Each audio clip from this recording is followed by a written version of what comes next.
Родители, конечно же, хотели стать хорошими музыкантами, есть очень хорошие способности, но так получилось, что по обстоятельствам, да, мы все переезжали в Крым, и это как бы способствовало всему этому. Вдохновили меня родители, конечно же. Отец играл на аккордеоне, а нам мама пела крымско-татарские народные песни. С детства это всегда было на слуху.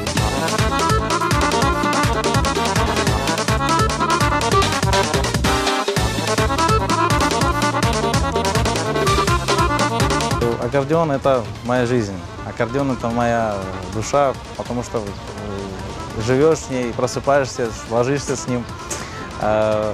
Инструмент, который в любое время плохо тебе берешь в руки, он тебя вдохновляет, дает новые мысли, дает, наталкивает на высокий стимул.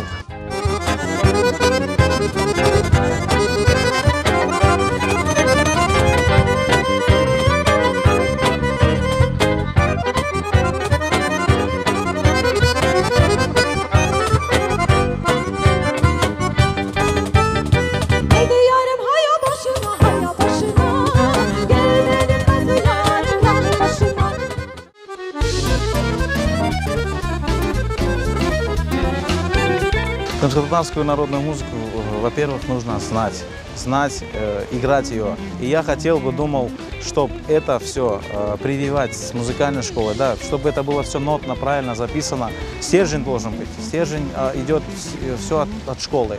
У нас просто нет школы, к сожалению.